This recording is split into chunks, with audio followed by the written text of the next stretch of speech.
Good afternoon, good morning. It's very exciting to be here today, and those of you who are joining us from across the ocean, let me share with you that we've been here for a while. So for us, we're already at the final phase of this fascinating conference, and this is the very special moment when our partners from across the street are now across the world are joining us. So let me say a few words about the gathering, about the partners, about who we are. This is a very special gathering, and it resulted from a collaboration. My name is Paula Kabalo, by the way, and I'll present myself in a minute. So this very special gathering results from a collaboration between three bodies that share a passion. The passion is to bring closer Jewish communities around the world and to broaden and diversify Israeli discourse about the Jewish peoplehood. As the head of the Azrieli Center for Israel Studies and the director of Ben-Gurion University's Institute for the Study of Israel and Zionism, let me share very briefly the innovation that our center, which we call MALI, Danna Azrieli Lilimudei Israel, brings to the field of Israel studies. First, we aim to break the over-individualization, our tendency to work alone as scholars in the field, and to share the results and the products of our work, rather to share the process of reaching those results. Secondly, and not less important, we were determined to break the isolation and reach beyond the walls of academia to the wider publics. And this is what each of Mali's research hubs has been doing in the last 4 years. Each of the hubs working on a different major theme that reflects a core issue in Israeli discourse. The hub that took the responsibility to lead this conference, together with the Reform Movement of Israel and the Shalom Hartman Institute, is titled World Jewry Israeli Perspectives. We call it here in Mali, we call it as a short name, Mabatim, Observations. It's a shortcut for Ha'olam HaYehudi Mabatim Israel. We call it Ma'abadat Mabatim, Mabatim Research Hub.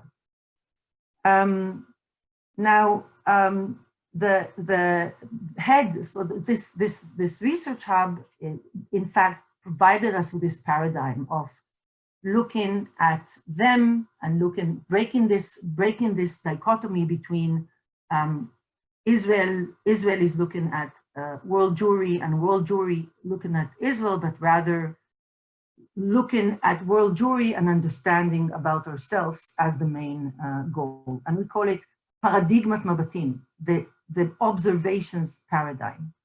I wish to thank the head of the research hub, Professor Ofer Schiff, the person who inspired and molded this whole paradigm and brought together the young generation of scholars to share and partner with him in this hub. And of course, I want to thank, this is an opportunity to thank our dear partners, Dr. Daniel Hartman, Rabbi Dr. Daniel Hartman, the president of Shalom Hartman Institute, and Rabbi Gilad Kariv, CEO of the Reform Movement of Israel. I also want to take this opportunity to thank the conference coordinator, Inav Melamed Dunitz, and Reshef, our dear friend from Spark Marketing, the provider of the technical setting, this whole backup that has been supporting us for the whole day, and we believe we actually discovered this is actually working. So thank you for that. Of course, please join me. I know it's very silent on this side of the screen, but please join me, each one of you, in his or her own way, in saluting the co-chairs of this event. Those that are responsible pretty much for the inspiration and the innovation, and also I have to say the determination of not giving up vis-a-vis the COVID-19, not only not giving up, but actually taken advantage of this crisis in order to make this conference both Israeli and international, take the advantage of the technology and hold this conference in this very, very special way, and I have to say pioneering way. And I'm talking about the co-chairs of this conference, Tehila Friedman Nachalon, researcher and head of peoplehood field at the Hartman Institute, and Rabbi Dr. David Barak-Gorodetsky, Amali postdoc at BGRI. And now I'm delighted to invite Ben-Gurion University's president, and maybe I should say most importantly, a former Oleh Chadash from New Jersey, Professor Danny Chamovitz.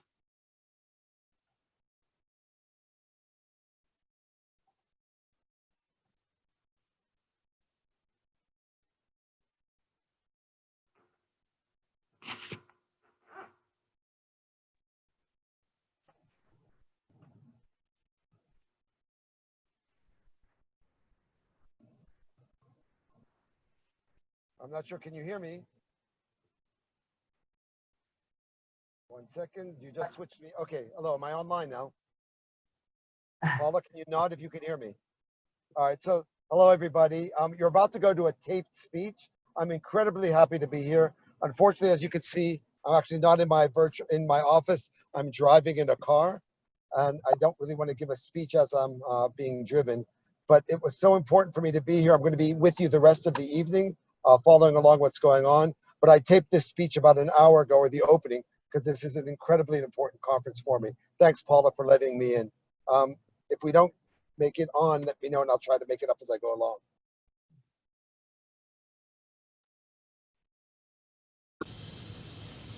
Good afternoon, good evening, good morning, wherever you are around the world. Presidents always say it's a pleasure for me to be with you here today. But in this case, it's actually true, or it's especially true. The paradox is that the unifying theme of my life is the dichotomy between my diaspora life and my Israeli life. One of the essays that has influenced my identity as a youth more than any other Zionist essay was A.B. Yehoshua's The Diaspora, the Neurotic Solution, which in my own black and white world of a teenager extended to the diaspora, the schizophrenic solution. My own life exemplified this. I was the only Jew in my school growing up, completely fitting in with homecoming and all the normal American life. Together with a strong Jewish background at home, synagogue 3 times a week, a youth movement in the neighboring city of Pittsburgh on the weekend. So I had my Jewish life and my non-Jewish life, and the two never met. The struggle between the identities led me to make Aliyah in 1984, but here I found myself conflicted with Israelis uncomfortable with pluralism and generally ignorant of Judaism, although embracing of Orthodoxy. And when I returned to the US on sabbatical, I was surprised by the depth and vibrancy of the Reform congregation in Seattle that welcomed us. Several decades earlier, before making Aliyah, I too had bought into the narrative that Reform Judaism would disappear within a generation, and that was 40 years ago. But what I experienced in Seattle wasn't the high Reform of my youth, but a Reform full of vibrancy and commitment. Perhaps, without ever having to contend with the question of Jewish identity, Israelis can never understand American Jews. Perhaps the conflict is inevitable, but I hope not. At Ben-Gurion University of the Negev, we have a long-standing commitment to diversity, to inclusion, and to community involvement, alongside with an uncompromising commitment to academic excellence encoded in our DNA. This BGU spirit should resonate well with American Jewry. This is why the university voted, and this is the first time this is actually being announced publicly, to grant an honorary doctorate to Rabbi Denise Egger, the former president of the Central Conference of American Rabbis, an ardent Zionist, and a leading voice for conciliation between Israel and liberal American Jews. David Ben-Gurion said in 1951, "We have a strong and vital connection to American Jewry, and I hope that the friendly relations between us and the great American democracy will go on, because this friendship has deep roots and is not the product of a quasi-diplomatic trick. I trust that today's discussions will foster this evolving relationship. I wish to thank, from the bottom of my heart, the Israeli Center for Israel Studies, and especially Professor Paula Kabalo for putting together today's program. As some of you may have heard, my soon-to-be published strategic plan calls for further development of the Center and Israel Studies at BGU. We have such an important role to play. And to our partners, both of whom my family has long-standing connections, the Hartman Institute and the Reform Movement. Thank you very much, and I wish us all exciting discussions in what's going to come.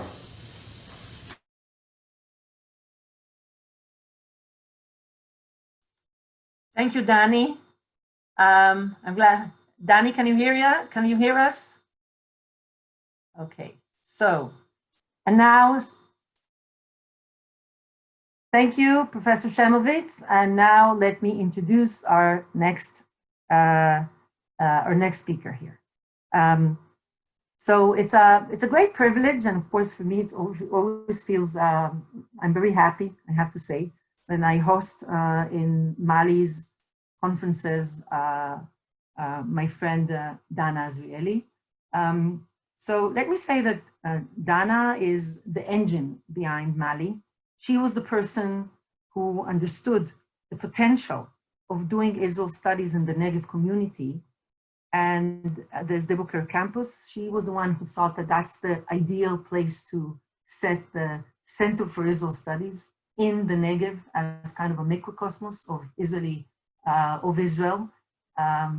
I guess she and I are pretty much the only ones who know the map. This is actually the center of Israel. All the rest have to double check it after we finish the panel, of course.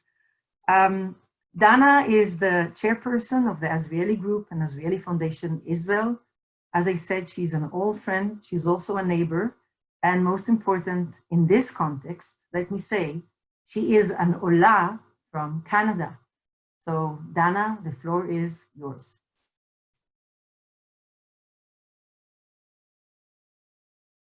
No, wait. Yeah.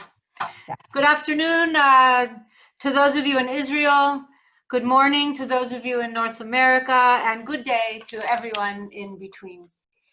It's a pleasure to be at this Zoom conference. This conference today is on the differing points of view that we as Jews have of ourselves and of each other.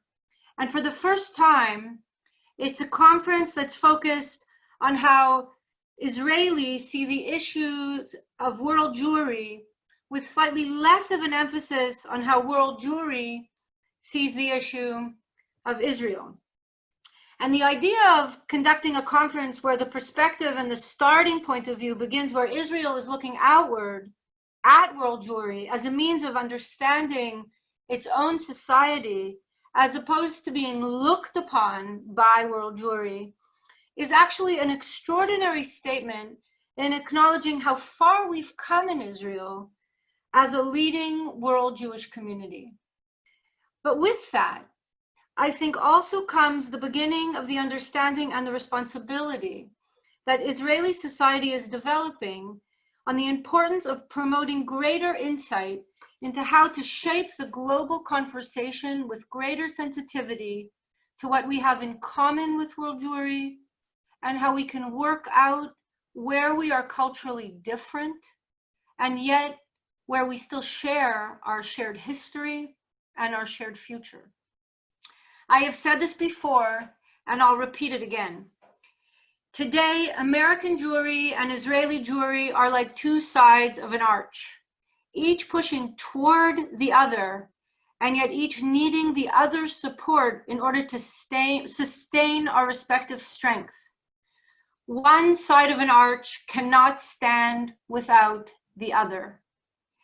But you need just the right amount of pressure and just the right amount of independent structure in order to give each side the space and support they need. Today's conversation is not based only on academic research, which is super important for any credible narrative going forward, but it is also based on practical application in society. We have attending here today an important mix of both the academic and the practical worlds. We have researchers and philanthropists and Jewish professionals who work day to day in the field where perceptions meet decisions, and decisions which are then in turn put into actions, like how much money we should give to important subjects like peoplehood, conversion, pluralism, and many others. So a conference like this is truly at the nexus of our mutual relationship. And if I'm to continue with my arch metaphor, which I'm particularly fond of, I'd say that these types of dialogues are the bricks by which we're building the two sides of our arch. And so on that note, I look forward to an amazing panel with this group of incredible speakers. And on a personal note, I'm truly honored to be able to support this initiative.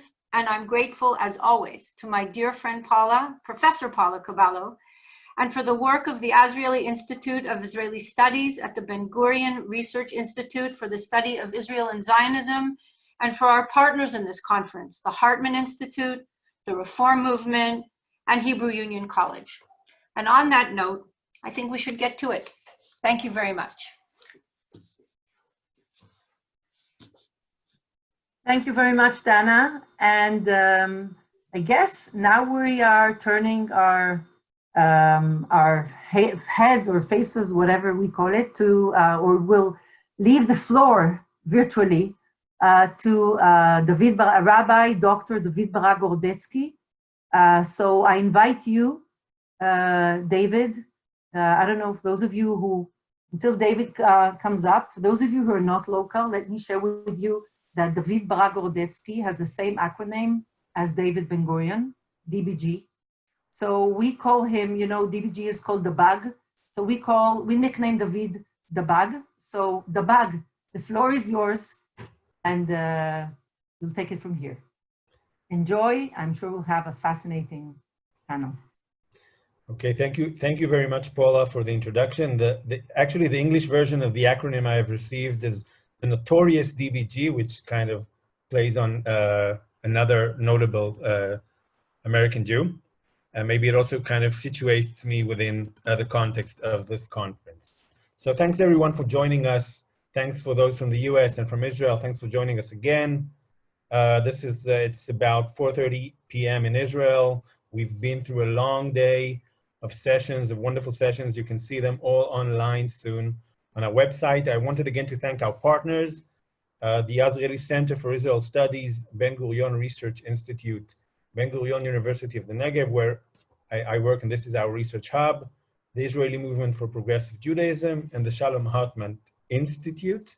I also wanted to thank the students from the Rudiment program at Haifa University, which are joining us as well now. In order to kind of get us into the conversation, I wanted to follow the metaphors of astronomy that had been presented in this conference so far.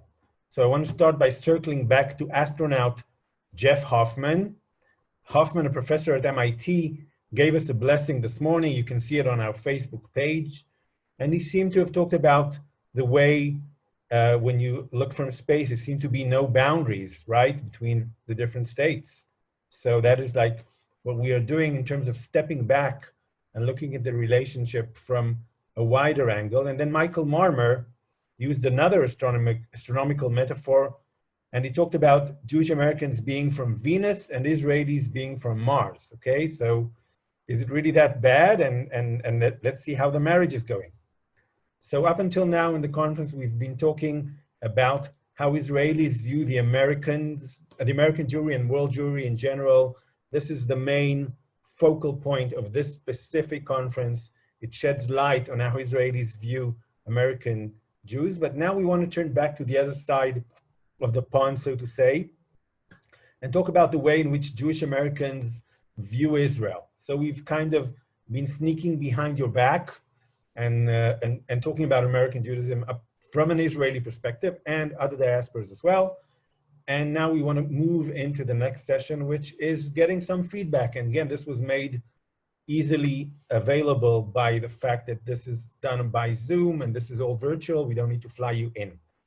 So I wanted to first of all thank our three distinguished panelists, Professor Pamela Nadell, Professor Rabbi David Ellenson, and Dr. Yehuda Kurtzer. I'll present each one in detail before his own talk. So we're going to have a session of 3 speakers, each one speaking for about 15-20 minutes. You are invited to ask your questions and add your questions on the Facebook page. And I want to start by introducing Professor Pamela Nadell. Professor Pamela Nadell holds the Patrick Clendenin Chair in Women's and Gender History at American University, where she directs the Jewish Studies program. Her recent book, America's Jewish Women, A History from Colonial Times to Today, won the National Jewish Book Award, Jewish Book of the Year, and will appear soon in Hebrew. She's also a personal friend, and I really want to thank her for joining us and for her partnership. And the title of her talk is From Emma Lazarus to Natalie Portman, American Jewish Women, Zionism, and the State of Israel. Pamela, the floor is yours. Let me see if I can unmute, and I will share my screen. And let's see, there, all right. Good morning, everyone. Well, good morning here in Washington. Good afternoon to those of you in Israel and wherever you are around the world. I study women's and gender history, and I was invited to this panel to speak about America's Jewish women and the relationship between Zionism and the State of Israel. It's my very brief time. I'm going to share a series of snapshots with you to show you what some of America's Jewish women in the past saw when they pointed their metaphorical viewfinders to the Jewish homeland. In the 19th century, as America's Jewish women took up a variety of social service projects, some of them gazed beyond the horizon to Palestine. Before Herzl discovered Zionism, the New Yorker Emma Lazarus told the 200,000 readers of the popular magazine Century that her people must establish an independent nationality. Let's see, let's see if that'll, there, okay. There. Lazarus was a descendant of those who had trudged out of Spain to find freedom in the New World. Maybe you know her name as the poet whose words are in the base of the Statue of Liberty. They have welcomed the huddled masses yearning to breathe free to America for more than a century. In her 1883 essay in the magazine, The Jewish Problem, she exposed the anti-Judaism that continued to dog her people around the world, at home and at home as well. And she actually called for a new Ezra to lead them home. She then helped found a short-lived American society to colonize Russian Jews in Palestine. A decade later, Rosa Sonnenschein, the editor of the first English-language Jewish women's magazine, called The American Jewess, was one of a handful of Americans to attend the first Zionist Congress in Switzerland. Seeing no representative of the American press there, she decreed that she was the representative of the American press. But when we think of women and American women and the Zionist project, we don't tend to think of Rosa Sonnenschein, who, by the way, objected to the fact that they did not let women vote at the first Zionist Congress. They did at the second. Instead, the name that always comes up is Henrietta Szold. Szold was the eldest child in a rabbinic family that had no sons, and she was an early adopter of Zionism. Meeting Russian immigrants immersed in the Hebrew language revival, docking in her hometown of Baltimore, they decided to meet together to read Zionist thinkers, and they read Emma Lazarus. In 1895, when Szold proclaimed that she was a Zionist, that's 2 years before the first Zionist Congress, a Jewish newspaper announced that this was a sentiment almost too profound for an American woman. But this profound sentiment has come to define millions of America's Jewish women for more than a century. It was Szold's 1909 trip to Palestine that changed her life, when she saw children with flies circling their diseased eyes. She decided that she had a Zionist study group. She decided they should stop reading papers. They must take up practical work. So in 1912, on Purim, Szold, who was then 52 years old, and 37 other Jewish women laid the foundation to mobilize an army of American women dedicated to building up life in the Yishuv. They called it Hadassah, the Women's Zionist Organization of America, and its mission was to advance health care in Palestine for Jew and Arab alike. A year later, they sent 2 American nurses to Jerusalem. They rented a house, they hung out a sign, and within a year, this nurses' settlement had seen 5,000 patients. But Hadassah asked not only what America's Jewish women could do for Palestine, but what Hadassah could do for America's Jewish women. Szold believed that America's Jewish women needed Zionism as much as Jews persecuted elsewhere needed a homeland. Hadassah helped build up the medical and welfare infrastructures of the future state, but it also built up American Jewish women by opening vital pathways for their service. And pretty soon, other organizations would join alongside of Hadassah. They would establish organizations that melded what their politics or their faith with Zionism. So for example, Pioneer Women emerges. Today it's called Na'amat, and that was an organization that combined socialist politics with Zionism.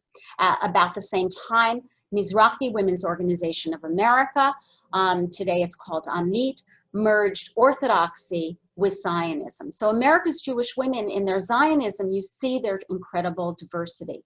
But we do have to remember that from the very earliest days, there were women in America and men who objected to the Zionist project. In 1915, Szold wrote a letter to the Reformed Jewish sisterhoods, and she wanted them to help with Zionism, could not believe that they would turn their back on this important Jewish project, but she was wrong. Most Reformed Jews then did not embrace the Zionist project. Hadassah also entered into politics as it battled with the Zionist Organization of America, with a faction within it that tried throughout the 1920s and the 1930s to control the funds the women raised and to dictate their areas of activity. What these men wanted was, in their words, a subordinate organization aiding and comforting the main stem of the movement. When they did not get that, what did they say? They charged Hadassah, in their words, the women were impossible to work with, they are arrogant, they nag, they interfere in things that have none of their business. Hadassah's successful fundraising during the Depression set the stage for its Declaration of Independence. In 1936, it submitted for the first time in its history its own slate of delegates to the World Zionist Congress, and it had become an equal player in the worldwide Zionist movement. And by the way, both Amit and Na'amat have very similar stories to tell about their struggles with the men's organizations that wanted to dictate what they did and control their funds. Meanwhile, other of America's Jewish women chose different paths. Some moved to Palestine. Szold called the last quarter century of her life spent there her grand adventure. Goldie Meyerson left America in 1921 to move to a kibbutz. Later, she changed her name to Golda Meir. But they were 2 of 5,000 North American Jewish women who made Aliyah before World War II. And they included other Hadassah leaders. Irma Levy Lindheim left behind a mansion on Long Island to live in a hut on a kibbutz. Poet Jessie Samter adopted a Yemenite baby and lived with a woman. Their unconventional lives in the Zionist experiment defied all expectations. After World War II, America's Jews on the move to new suburbs and to the golden cities of Miami and Los Angeles built hundreds of new synagogues. In an era when consumer consumption was unleashed after the shortages of the war years, women in these synagogues opened gift shops and they sold objects like olive wood ashtrays imported from Israel. Now I get it, selling Israeli products, it seems like an odd kind of political statement, women's way of demonstrating pride in the new nation. But you have to remember that importing Israeli objects and wearing bracelets dangling with charms that they got for selling Israel bonds happened in the years of the Cold War, years when women's organizations across the United States were pressured to downgrade their missions of advancing women's rights, to put home and family first against communist Russia. This was made abundantly clear to Hadassah's President Rose Halpern when, in an interview on the radio, the interviewer read her agenda of dawn to late at night work for Zionism over the course of one day.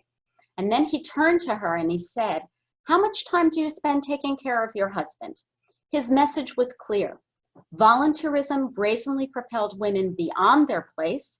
It might even lead them to think they could dare to contravene it. Halpern had lived in Jerusalem between her two terms as Hadassah president and was also a member of the Jewish Agency's delegation at the founding of the United Nations. When in April 1947, Arabs ambushed a convoy of doctors and nurses en route to Hadassah's hospital on Mount Scopus, she broke the news to the members. They responded by building a second Hadassah hospital. In the 1960s, the women's movement surged anew in the United States. Its ideas began making inroads into Israel, and they were carried by American Olim and Olot.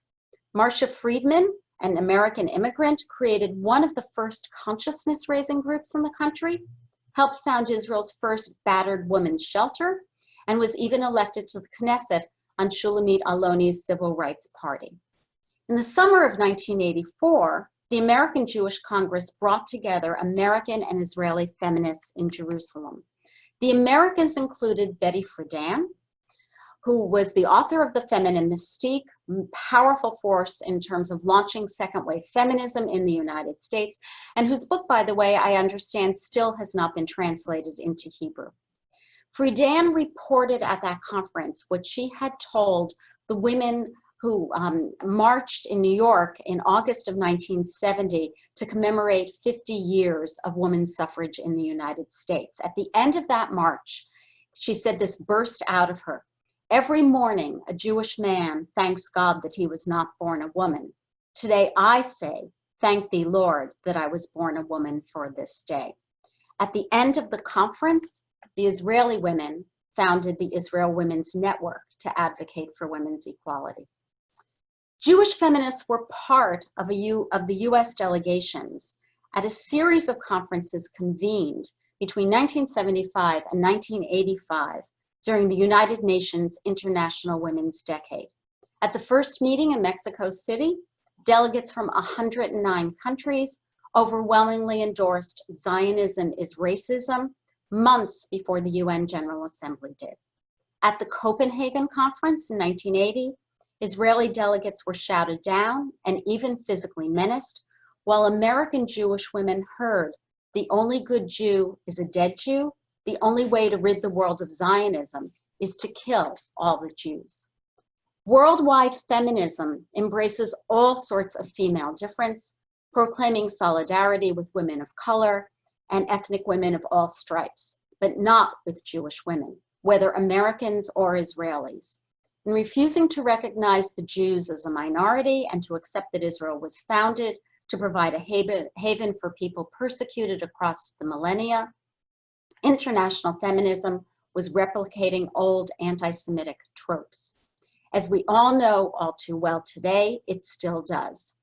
International Women's Day, International Women's Strike, USA, a new feminist group roused to action after the election of Donald Trump, set justice for Palestine at the beating heart of this new feminist movement. Outraged by its singling out of Israel for opprobrium, journalist Emily Shire asked in the New York Times, "Does feminism have room for Zionism?" Palestinian American Muslim activist Linda Sarsour, one of the organizers of the Women's March that you see on the screen here, pointedly responded, "No." She told Shire that she, and by extension all American Jewish women, must choose They can be feminists or as Jews, not both. But America's Jewish women had never unanimously embraced Zionism or uncritically supported the state of Israel. The National Council of Jewish Women, founded in Chicago in 1893, was so divided on the question of a Jewish homeland that until World War II, its leaders kept the subject off of the agenda. It was afraid they would lose members. In 1970, a self-described nice Jewish girl from New York who had spent time on a kibbutz announced, "I am not a Zionist." Sharon Rose had become disillusioned. She wondered how could Jews who knew all too well the pain of exile ignore the Palestinians' right to self-determination. Rose's critique was a harbinger of what would follow as more and more of America's Jewish men and women, and not just those on the left, have voiced dismay over the treatment of the Palestinians. Almost 50 years later, the actor Natalie Portman, who was born in Israel and holds dual citizenship, declined to appear in Jerusalem to receive the Genesis Prize. She refused to share the stage with the Prime Minister out of opposition to his policies. The actor who had made her directorial debut with the Hebrew language film A Tale of Love and Darkness, based on Amos Oz's memoir, used the power of her fame to send a message. But American women voiced discontent not only over politics, but also over the religious monopoly of the Orthodox. Late in 1988, 1,000 women convened in Jerusalem for a feminist conference on women's empowerment. But it was an event outside the conference that still roils decades later. On the first day of December, 70 women from across the religious spectrum, many of them Americans, went to pray at the women's section of the Western Wall. The service, led by female rabbis, began peacefully, but when the women unfurled a Torah for the day's reading, they were attacked.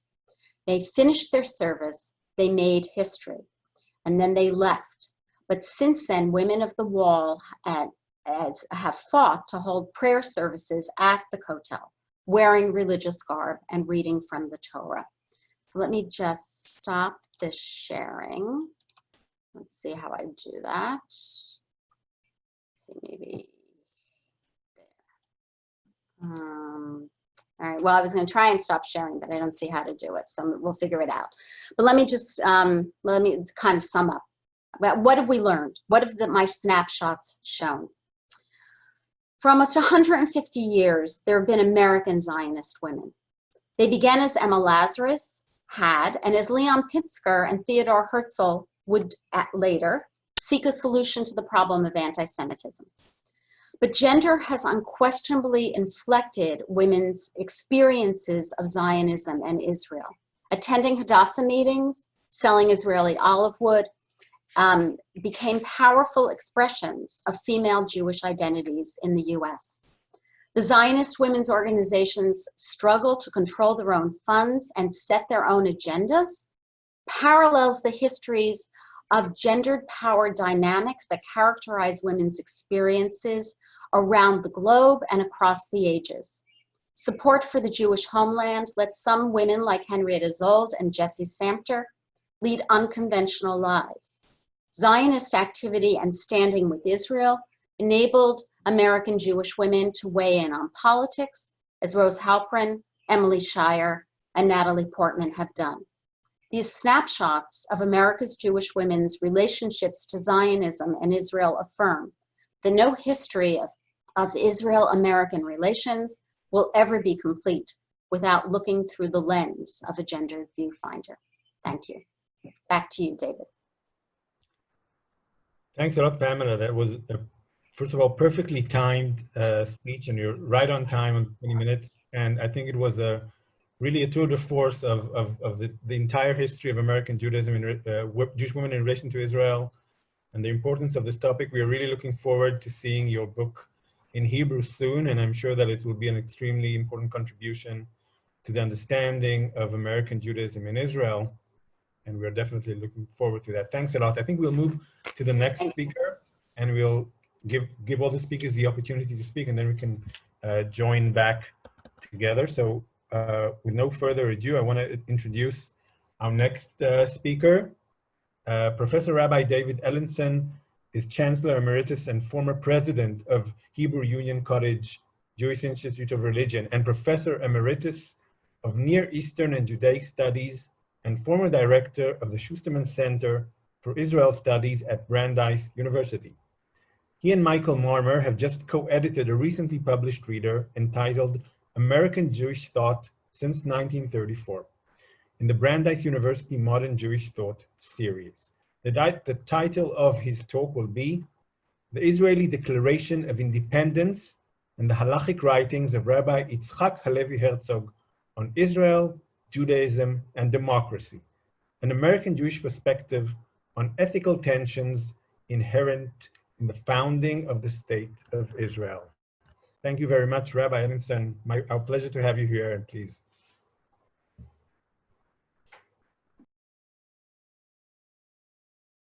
You need to unmute yourself.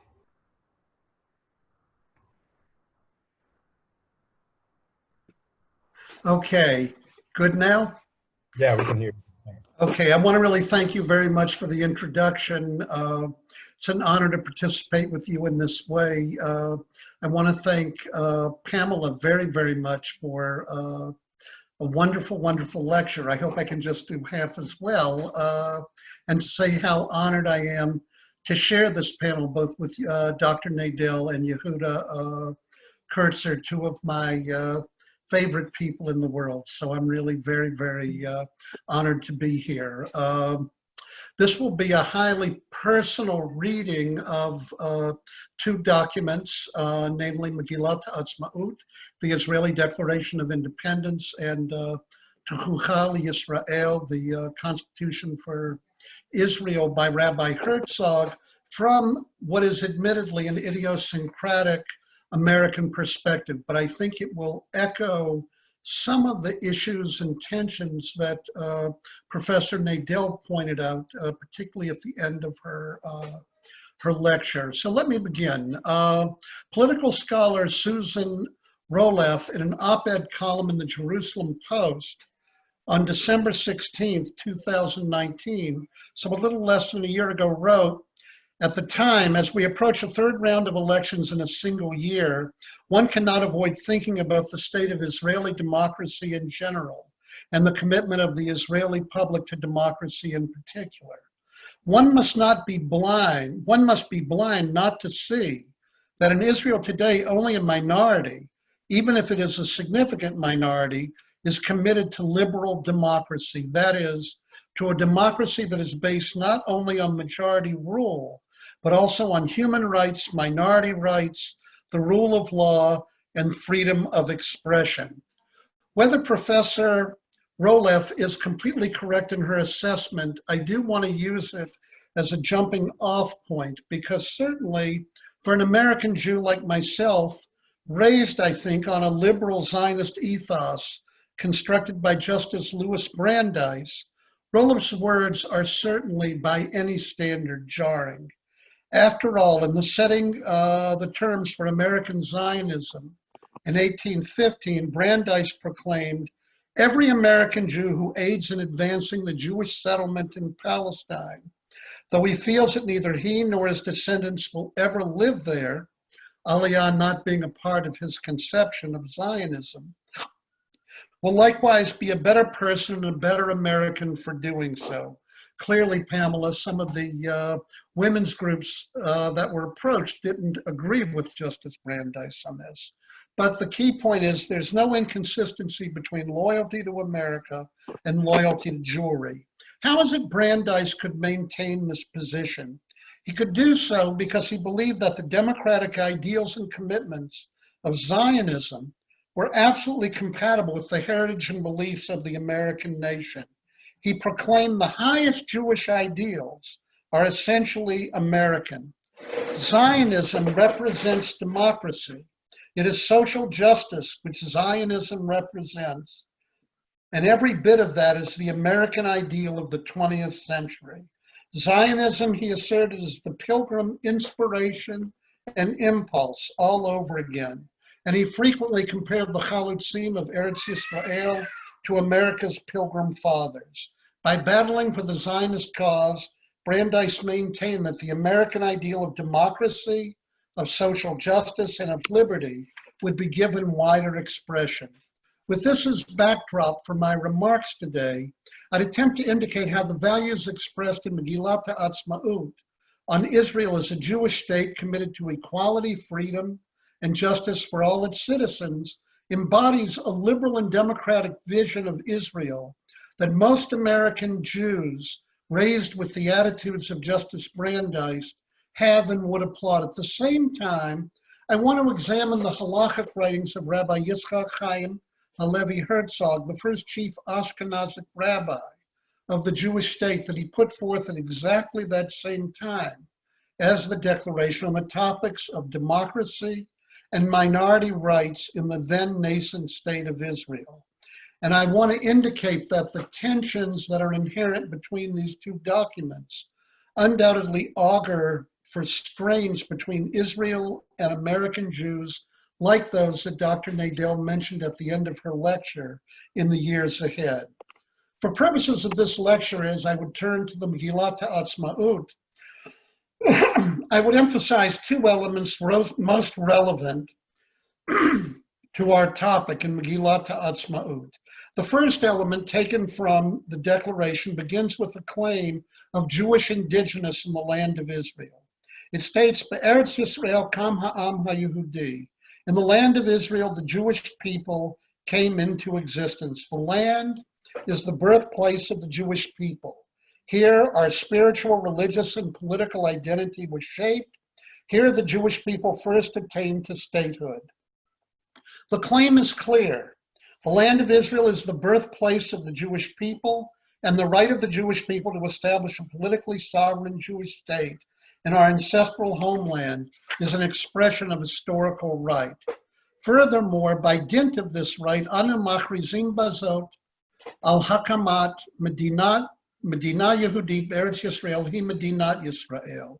We therefore declare on this basis the right for the establishment of a Jewish state in the land of Israel. In addition, Medinat Yisrael tehei petuchal aliyah Yehudit u'lekibbutz galuyot. The state of Israel will be open for Jewish immigration and for the ingathering of exiles. In short, the Jewish particularity of Medinat Yisrael is embedded in the founding document that establishes the state.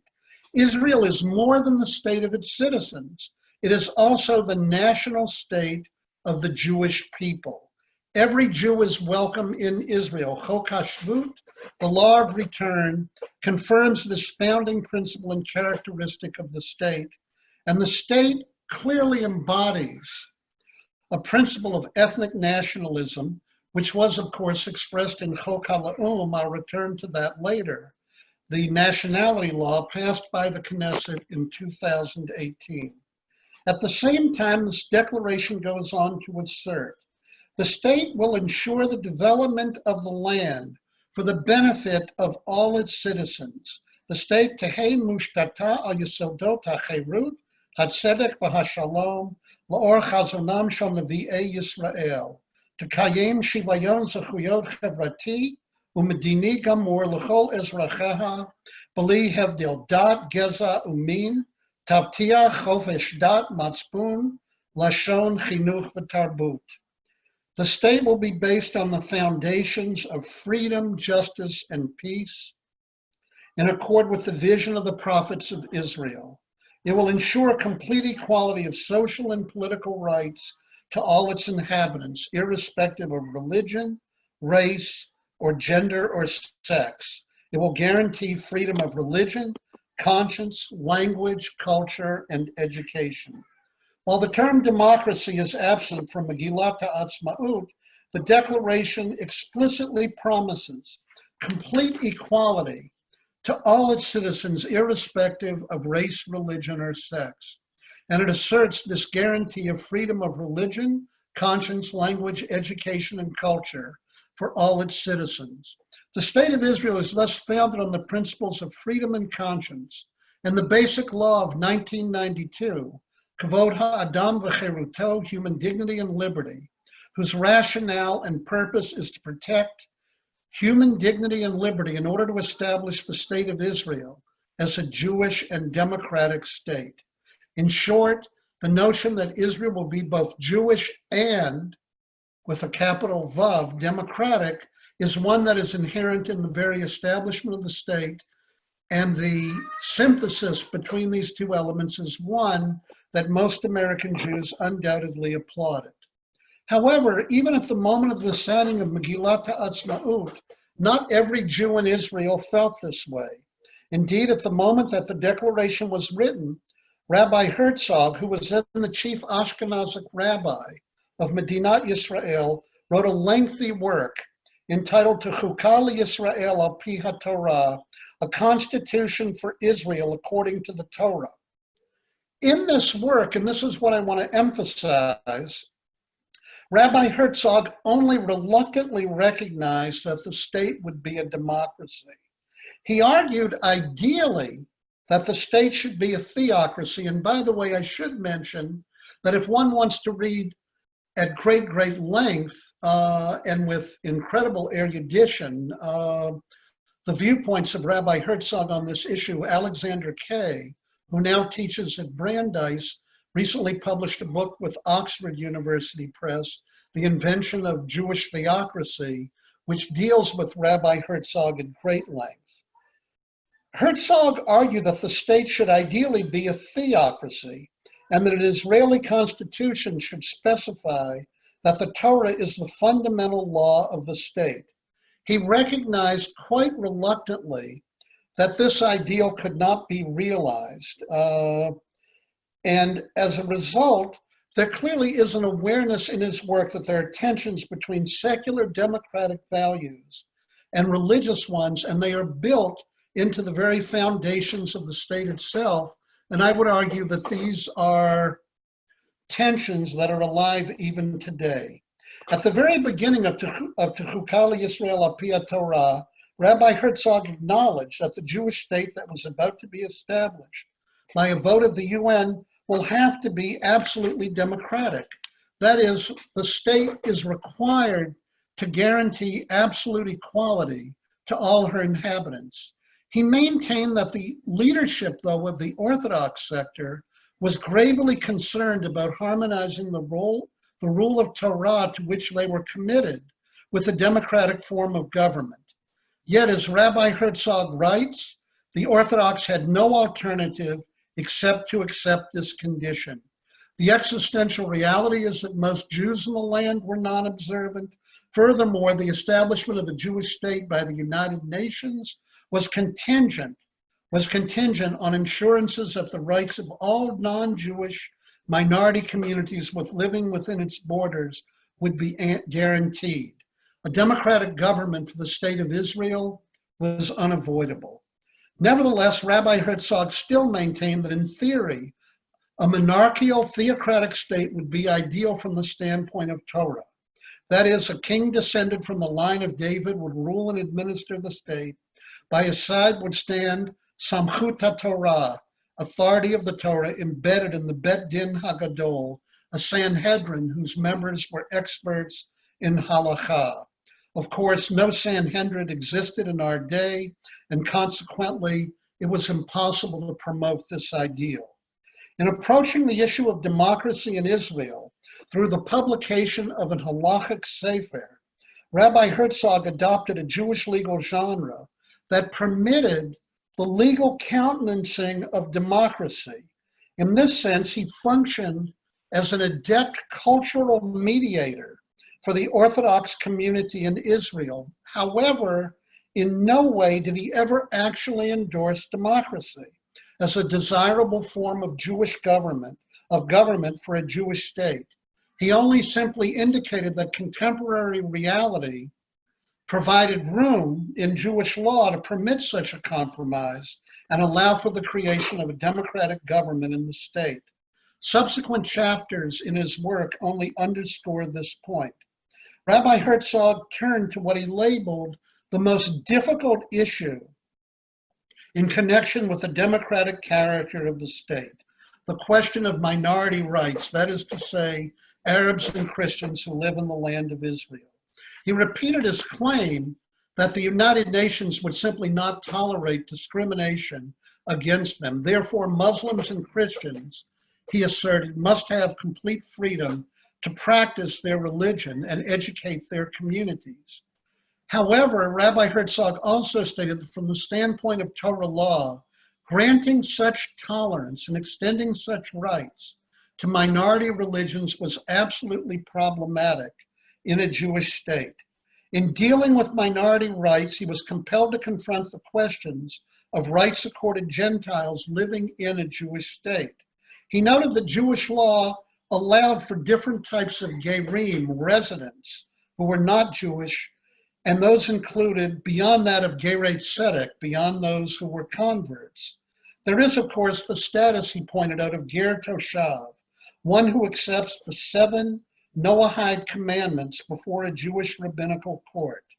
A Torah state, he said, could confer a tolerated status upon gerei toshav, resident aliens, but they would admittedly, he said, suffer from, and these are his words, haflayot yaduot, legal disabilities, legal discriminations, that at best would assign them an unequal legal status as compared to Jews.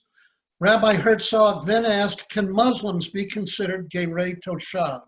He pointed out that, of course, from the halachic standpoint, Muslims' belief in the one God was certainly completely acceptable. However, in order to be gerei toshav, in order to be resident aliens, according to Halacha, one would have to accept this status before an organized bet din, and that, he ruled, the Muslims would never do. However, in concluding his discussion, and I'm abbreviating it here greatly, on whether Muslims would ideally be enfranchised within a Jewish state, Rabbi Herzog once again observed that since it is clear that insisting on this or any other discrimination would likely endanger our opportunity to achieve a Jewish state, or it might later cause its destruction, then we should follow lenient halachic authorities who would permit Muslims to live in our land. Furthermore, we even can on certain occasions sell land to Muslims. However, he advised that before the Jewish state is established on strong foundations, every Jew who sells land to a Gentile, even an Arab Muslim, undermines the foundation of our repossession in the land of our fathers and places a michshol, a stumbling block, on our path to the redemption of the land and its people. Such a Jew is a transgressor and a traitor, a boged to our people. In turning to the Christian minority, Rabbi Herzog noted that, of course, there were even more halachic problems. Admittedly, Judaism does not recognize Christianity with its Trinitarian conception of God as a strict form of monotheism. However, Rabbi Herzog cited halachic authorities who assert that Christian faith is theologically defined as shituf, with its Trinitarian conception of God, associationism, a belief that is not forbidden Noahides. That is, Christianity, or shituf in this case, does not constitute idolatry for non-Jews. Since the erection of a Jewish state constitutes a sha'at hadchak, a time of emergency, the state of Israel should not ban, he said, Christian worship, because after all, if the Jews were to do this, then great hatred would arise in every Christian nation for the establishment of the state, and the state could not countenance such a possibility. Furthermore, he pointed out that ein yadenu tkifa, that the Jewish people are not completely sovereign, and that we have to ultimately accept the fact that the United Nations would not accept the establishment of the state if indeed the state of Israel were to deny full rights to Christians. Finally, he pointed out that the other element that was true in the political situation of that time was that Christians themselves were undoubtedly the most enthusiastic supporters of the establishment of the state of Israel. Consequently, it was important once again not to alienate them. What is significant in all of this, and I'll conclude in a moment, is that Rabbi Herzog has expressed total absence of any substantive affirmation of the concept of democracy or the rights of minorities in keeping with a liberal democratic view. He clearly understood that the establishment of the state was completely dependent on such an affirmation on the part of those charged with Hakamat Medinat Yisrael, with the establishment of the state. And he was able to indicate that Halacha could accommodate such an affirmation. However, unlike a diasporan rabbi like Chaim Aaronson, in his Malki Bakodesh, Herzog stands in complete opposition to the democratic ideals that this other Orthodox rabbinic figure put forth. Clearly, the liberal universalistic embrace of the ideals of freedom of religion, conscience, language, education, and culture, as well as the guarantee of complete equality of social and political rights to all inhabitants of the state, regardless of religion, race, or sex, as articulated in Megillat Ha'atzmaut, are simply completely absent from Rabbi Herzog. The positions he put forth in his writings, when contrasted with the values championed in Megillat Ha'atzmaut, serve, I fear, as a harbinger for splits that have come to divide sectors in the Israeli public today. I hope that what I've been able to do is to point out that there are tensions between the democratic, liberal, universalistic commitments of many Israelis and the Jewishly particularistic religious commitments of others, and that these are deeply rooted in the founding documents of the state. The way to achieve a balance between them that preserves both the democratic and Jewish character of the state do not seem, in light of all the tensions we face today, readily apparent. And I suspect, unless some solution is found, that more and more American Jews, and here again I resonate to Pamela's final words, with their deeply liberal and democratic commitments, will find the nature of the state of Israel, unfortunately, more deeply problematic. Thank you. Thanks a lot, David. I think it was a wonderful presentation. I think it touches upon a lot of my work, and I think you've touched on, you've taken us from the historical aspects of this to the current aspects of this. I'll just add something in the historical context before we move to the next speaker. Prior to the establishment of the State of Israel, American Jews who supported democracy in general were hesitant to promote democracy within the context of Palestine because they were aware of the fact that the Jews were not physically a majority at the time. So they had to kind of negotiate the situation in which they wanted to promote democracy, whereas at the same time, the Jews were actually a minority in Palestine. And the way Madoff has written about this, the way they negotiated that is an interesting point in and of itself, but it definitely touches upon what you have discussed. So thank you very much. And I'm excited to move to our next, third and last speaker. It's a pleasure to have you here. Dr. Yehuda Kurtzer is the president of the Shalom Hartman Institute of North America. Yehuda is a leading thinker and author on the meaning of Israel to American Jews, on Jewish history and Jewish memory, and on questions of leadership and change in American Jewish life. He is the author of Shuva, The Future of the Jewish Past, and the co-editor with Dr. Claire Serfin of the forthcoming volume, The New Jewish Canon, a collection of the most significant Jewish ideas and debates of the past two generations. The title of his talk will be A Tale of Two Democracies, American Jews Between Constitutionalism and Values. Dr. Yehuda Kurtzer, the floor is yours. Great. So thank you for having me, David, for this invitation. Thank you to our colleagues, my colleagues at Hartman in Israel, at Ben-Gurion, at HUC, and at the Reform Movement in Israel for making this happen. And it's really an honor to be in conversation with David Ellenson and Pamela Nadell, two intellectual heroes of mine. I suppose the challenge of a third panelist in a moment like this is to try to create a Venn diagram between all of our different lectures. And conveniently, although I'll be doing less text and less history than either of the previous speakers and leaning more in the realm of political philosophy, I'm pleased to say that even without a whole lot of coordination, there are links between what both of you talked about and what I want to speak about today.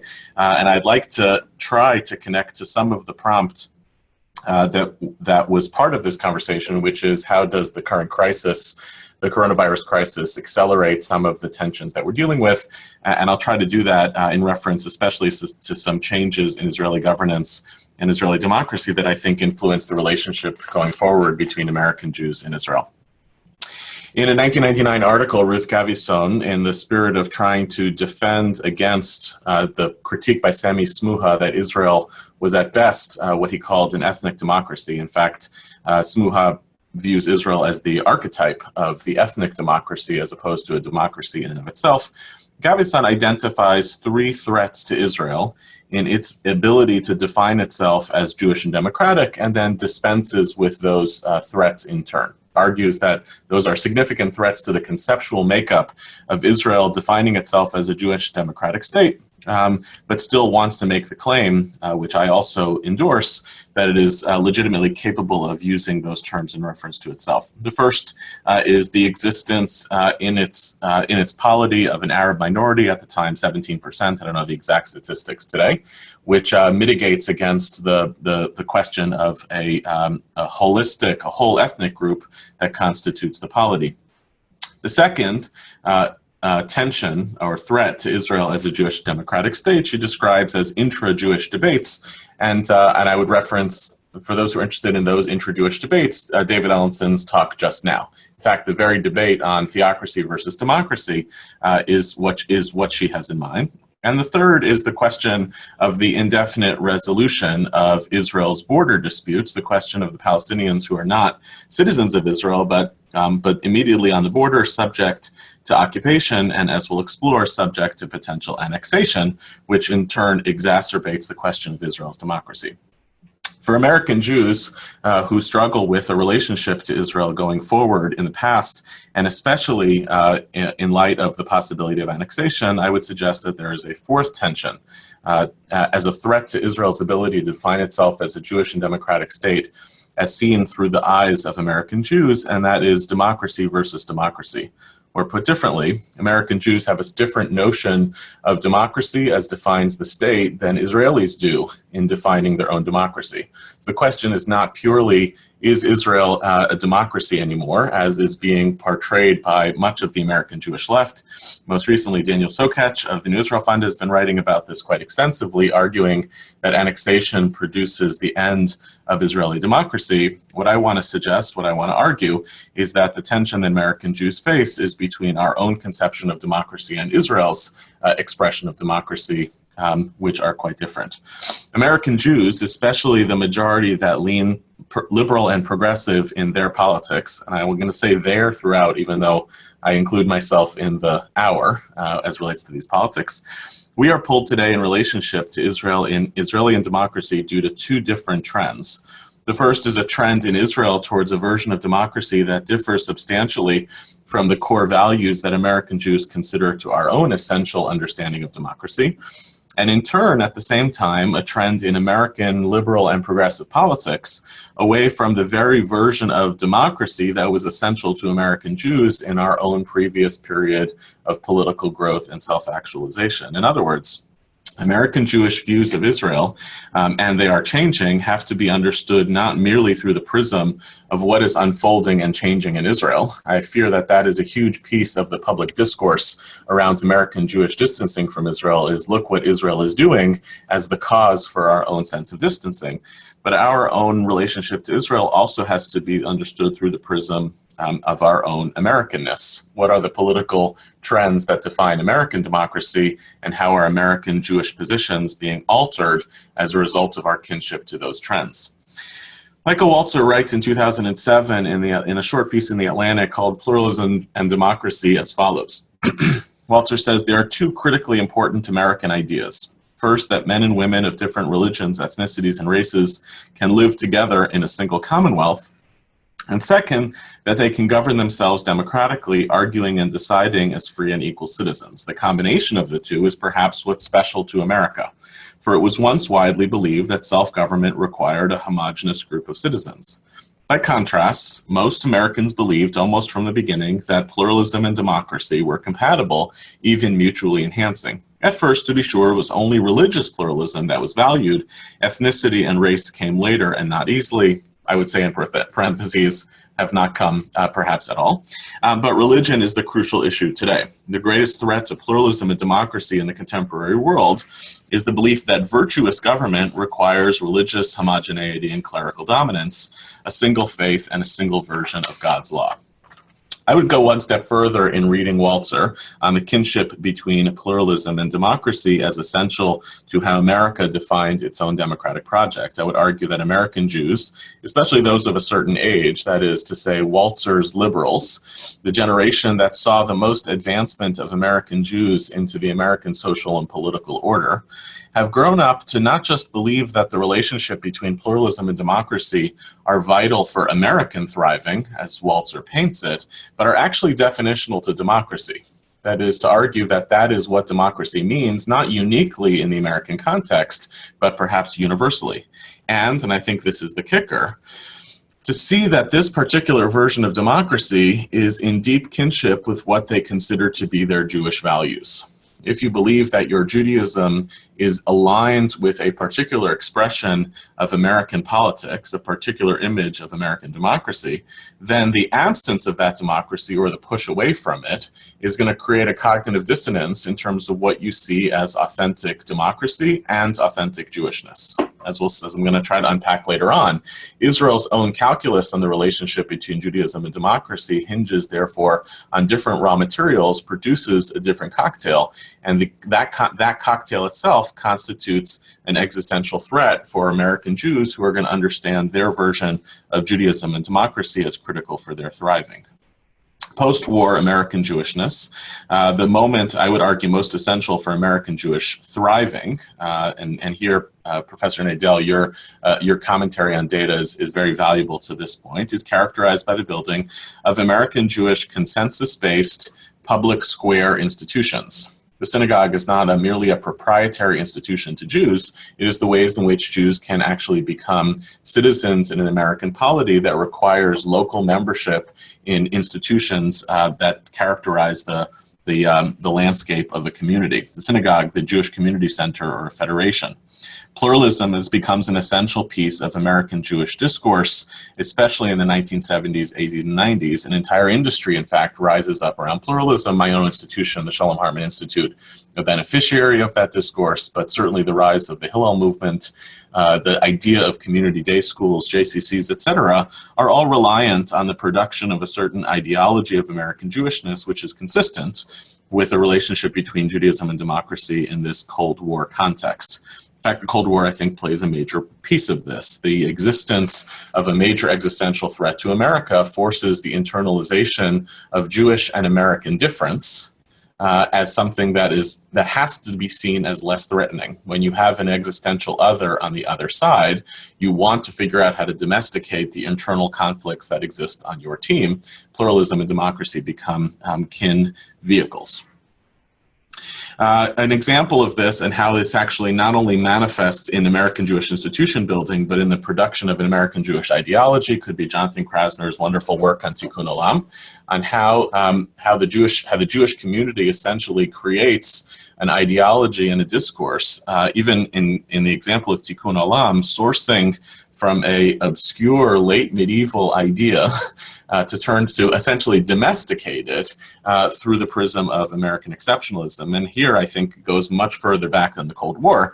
I too was going to cite Brandeis's Zionism is consistent with American patriotism, David, that you said before, but Brandeis goes much further than arguing that merely Zionism is consistent with American patriotism. He goes on to argue in the same essay that actually there has never been a society or civilization that Jews have lived in whose core values are more consistent or more aligned with Judaism than America. As he argues, America is a place that values the brotherhood of man. We can unpack the gendered implications of Brandeis's choices, which I think are significant. But he argues also that the very aspirations of America are deeply connected to the aspirations of Judaism. In other words, the belief in the Jewish project of what it means to build Jewish life in America is connected with a very particular narrative of what America is supposed to be about. From a political standpoint, I would argue that this produces for American Jews a commitment to a certain notion of democracy that is connected to the power of the state and the belief in the state itself, as opposed to a belief in particular advocacy for our own rights. As an example, I think, although I don't think American Jews would credit Hannah Arendt with being a critical force in their own political ideology, Arendt's 1951 argument of the primacy of civil rights over human rights reads as quintessentially American Jewish for this period. Human rights, as she argues, are effectively pointless without the infrastructure of a state. What you need is a strong state that can actually guarantee rights for its citizens, more than the human rights, which sound actually quite naive, without the infrastructure of strong government. Much of this context, however, and this defining texture of American Jewishness as a belief basically in the infrastructure of America as essentially capable of guaranteeing rights for its citizens, a kind of belief in pluralism and democracy that engenders a support for institutions in and of themselves, as opposed to support for one's own identity politics. Much of this context and texture has eroded in American Jewish life over the past few decades. Some of this is the product of American Jewish success. The more than American Jews can simply be citizens in the American polity requires of us to have a little bit less of an exceptional concern for our own rights. The larger story, however, is that American Jews are simply imitating broader social and political trends in America and globally. It includes growing inequalities and a sense that the state has in many ways failed to actually do what it's supposed to do in the preservation of rights. Political polarization around the world. So if there's going to be mass global partisanship, American Jews are going to participate in that story as well. Mass migrations, which are disrupting the notion of ethnic wholes and ethnic polities, and the return, extraordinarily, of the urgency of the narrative of human rights over civil rights. One hears in the American Jewish left especially a fear of the state and the demand for human rights much more than we hear a promotion of the idea of the state as inherently capable of taking care of our people. What this means is, and you could find ways to Jewish this, certainly the American Jewish left is actually doing extraordinary theological work in defining the agenda of the left as being highly Jewish. In fact, Pamela, in your talk around the Women's March, I think that's where you can find a lot of this new Jewish theology being produced. But in doing so, American Jewish attachments to democracy are moving from support for democratic institutions to support for democratic values, and especially here, support for the discourse of rights. I think as a footnote to this, it's also worth just listening to Eitan Hirsch, put out a new book also at Tufts called Politics is for Power, on the ways that Americans in general have become fixated on political hobbyism as opposed to political organizing. What it means to actually support institutions is quite different than what it means to have strong opinions about politics. And here again, if Waltzer helped to paint the picture of what was essential to American Jews and democracy in 2007 and 2014, he argues that something has broken and something has fallen down. Waltzer argues that citizenship is rooted in belonging. And belonging creates obligation. If everyone shares the responsibilities, Waltzer says, then everyone also shares the privileges and benefits of citizenship. Commitment to one fellow citizen, solidarity, mutual defense, education, welfare, legal equality, and the vote. These are the rights of citizens, or at least they are the rights that citizens argue about. Citizenship means collective self-determination, which is both a responsibility and a benefit. the citizen who accepts the responsibilities and enjoys the benefits and participates in the argument about what the heroes and benefits should be, we could think of him or her as the hero of a certain kind of left politics named in the 1960s as participatory democracy. However, under the new conditions of heterogeneity, cultural pluralism, and radical individualism, what will happen, what has happened to the solidarity that underlies and sustains the welfare state? If we don't feel closely connected to the other inhabitants of our country, if we don't have a common history, religion, etc., and if we think of ourselves as a Sartrean series of disconnected individuals, if all this is true, who will support the welfare state politically or willingly pay the taxes it requires? Who will spend time and energy in political arguments or in political action? Who will rush to the assemblies? So on one hand, American Jews may see our particular calculus of democracy as the only legitimate infrastructure of democracy. This is the one in which we have thrived and flourished. It's no surprise that American Jews come to the conclusion that America is not just happened to be a democracy, American is the ideal type or form of democracy. On the other hand, it may be that American Jews, like many other Americans, are complicit in a kind of alienation from the ways in which democracy makes for a more functional social order. In other words, we are cannibalizing the very infrastructure of democracy that was very good to American Jews for a long time. I will tell you anecdotally, even here at the Hartman Institute, I am watching among my colleagues, especially my younger colleagues, a growing hostility to the agenda of pluralism. And if in the Hartman Institute one can find anxiety or ambivalence about the agenda of pluralism, it tells you quite a powerful story about what politics look like to an emerging generation of American Jews. Pluralism looks like the failed politics of the neoliberal moment, as opposed to an essential instrument of American democracy. I would argue then that the core distinction between American Jews and Israelis as relates to democracy, which is widening by the day, is that Israelis tend to think of their democracy principally as what I would call semi-constitutional democratic republicanism. It relates much more to the infrastructure of government than it does to a narrative or a particular set of values, whereas American Jews increasingly think of democracy through the prism of rights. See, after all, Israelis quite like their democracy. They actually do democracy quite a bit. They have the most democracy in the Middle East if measured by the amount of elections in the past 24 months, even though Israelis are disappointed in those who govern them. So the popular opinion in Israeli society about the Knesset is quite low. However, Israelis think more highly of their democracy than most citizens of European countries. Israelis actually have tremendous pride in their state. This was an IDI study around Yom Ha'atzmaut, and that includes the Arab sector as well. Some 68% of Israeli citizens of Israel have more pride in the state's accomplishments than they have disappointment in its failures. And while it may be that, to quote Johann Plesner, Israel is in a democracy recession as part of a global democracy recession, Israelis, I think, still generally believe that democracy is sustainable through essential loyalty to democratic infrastructure, governance shared among the people. They distrust their government, but they depend on it.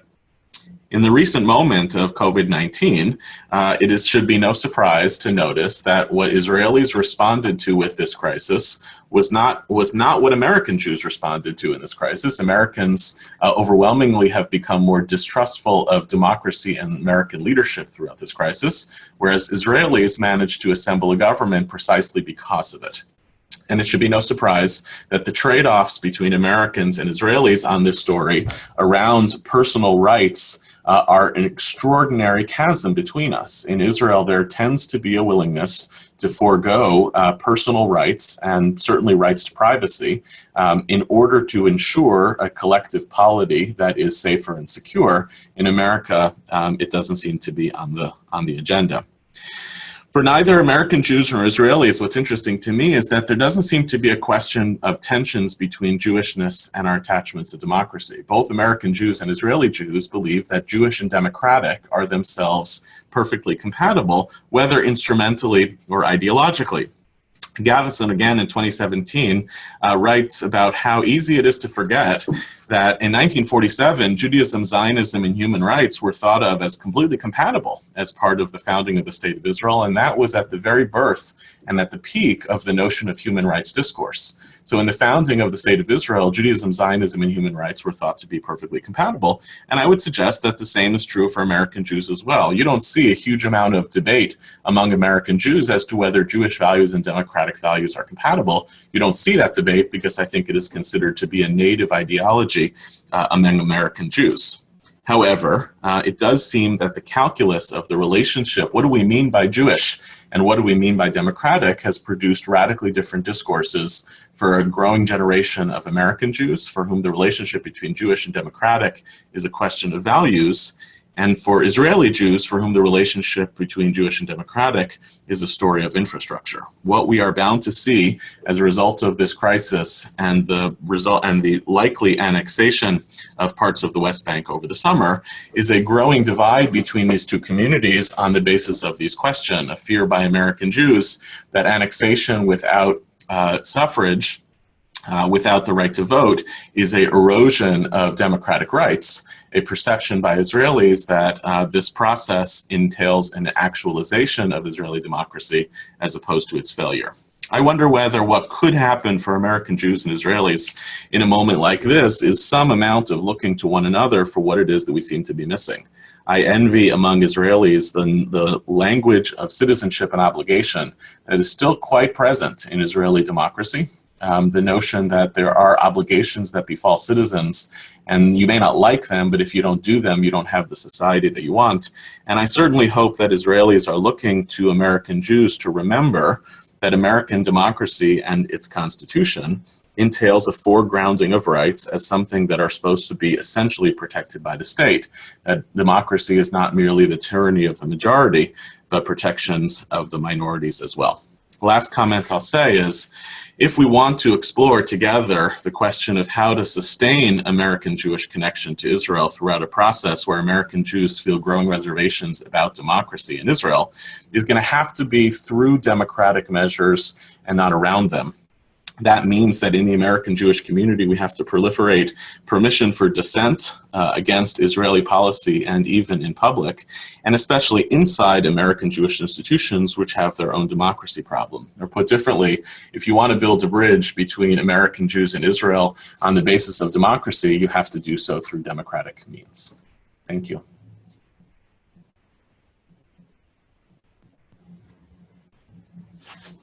Thank you very much, Dr. Yehuda Kurtzer. Before we move to questions, just maybe a small note on your presentation that you might want to refer to. I was kind of, especially in relation to your last comment about obligations vis-a-vis rights in terms of the Israeli and Jewish American discourse, I was wondering, and you can reply now or later, what your thoughts are. Are there theological aspects to that? Does that relate to theology of obligation that seems to be more apparent in Israel in terms of orthodoxy? Is that a possibility from your point of view? I'm not sure. I think many American Jews are comfortable with notions of obligation as a feature of their Jewishness. I think American Jewish liberal beliefs and obligations still route through personal autonomy. But you hear the language of obligation all the time in the liberal movements. It just might not be obligation to the state. It may be obligation to the vulnerable, for instance. So it's this.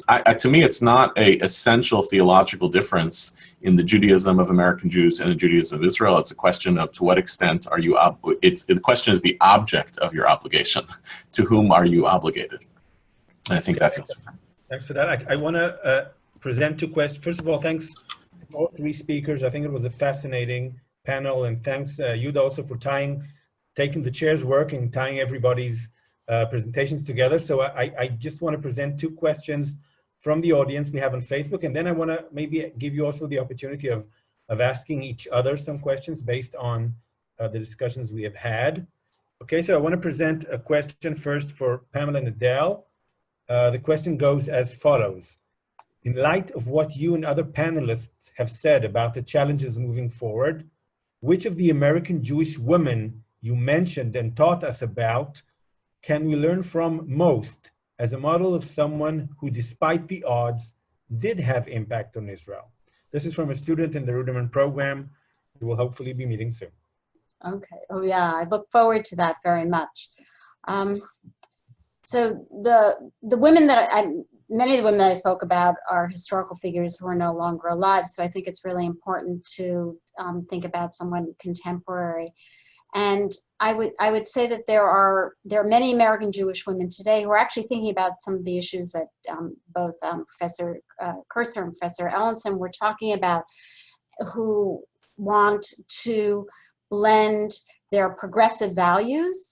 We didn't use the word, I don't think either one spoke so much about progressivism, but they want to blend progressive values with their commitments to the state of Israel. And so I don't think I'm going to single out any names, but there are organizations, and we see this both in the established organizations and new organizations like Zionists that have emerged, that are very much committed to a way to forge a path forward that allows both for progressivism, which I would include in that pluralism, and support for Israel.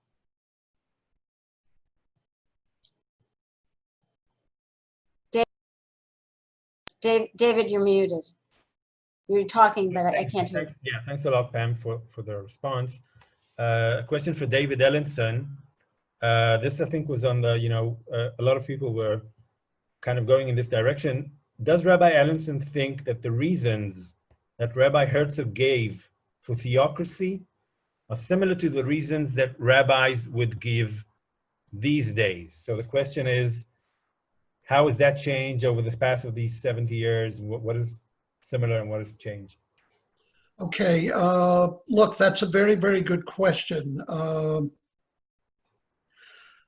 I think if anything, many of the points that Rabbi Herzog made have been strengthened in certain sectors of the Israeli rabbinic community. I didn't include it in this presentation, but when I was looking at various halachic sources for this particular work, given my own want, I looked at a rabbi who was actually quite a strong Zionist. That is to say, Rabbi Chaim David Halevi, who had been the chief Sephardic rabbi of Tel Aviv Yafo and was a Talmid Muvhak, the outstanding student of Rabbi Uziel, who were Zionists. That is to say, they attributed religious significance to the Jewish state.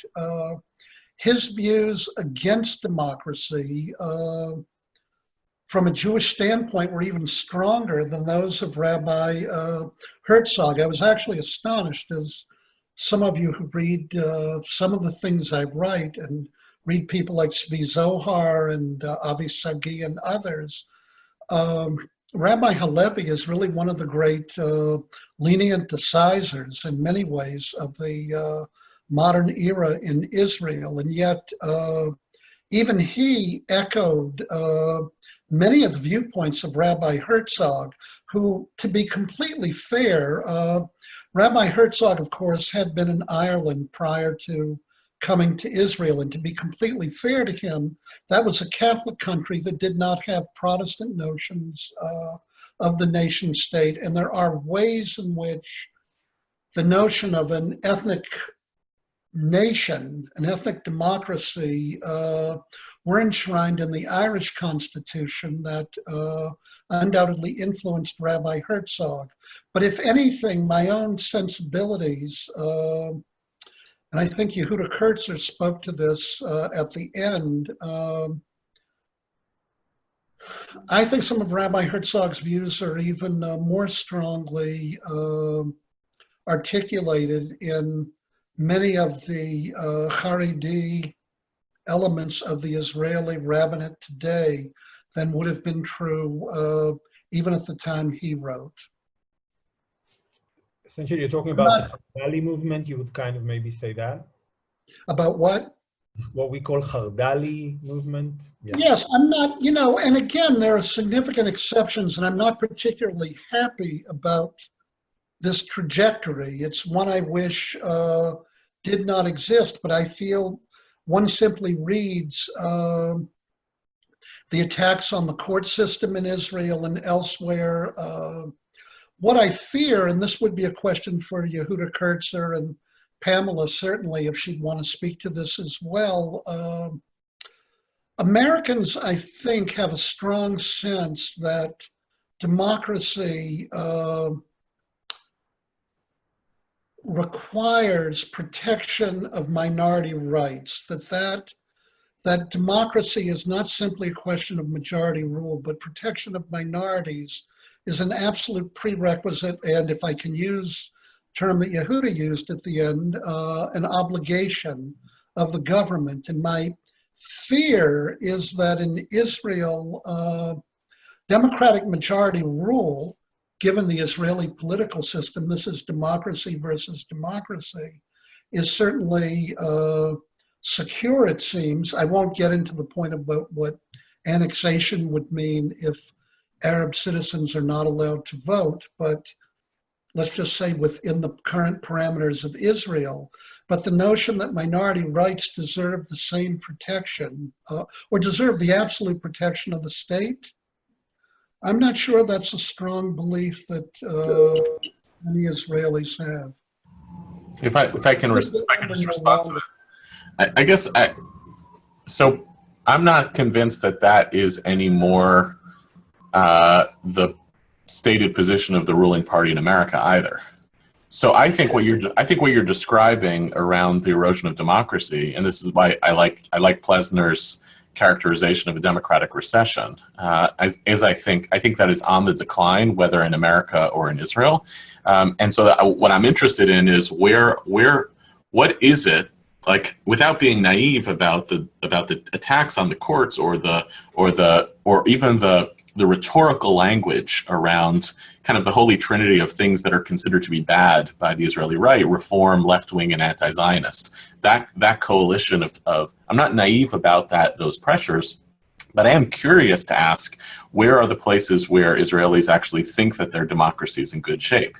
And it's precisely not in those around the question of majority rights, minority rights, but it is in essentially, and I use this term ironically, constitutionalism, the belief that there is some infrastructure that we are all responsible to, and a kind of Republican expression thereof, which is ruled by the people. And here, and even David, I'm curious about this, like, even as relates to the Haredim, for all of what I observe as the majority of the Haredi political apparatus in Israeli society, it's actually deeply statist, in some ways cynically so, as opposed to actually being theological. So the theology has moved actually outside of the Haredi community into the Dati Leumi spaces, but it's actually the Haredim as an organizing bloc are voting on the basis of interest within a statist system as opposed to theologically.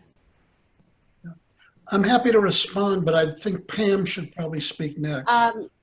I agree with you, David, very much that American Jews are deeply committed to minority rights and have always been.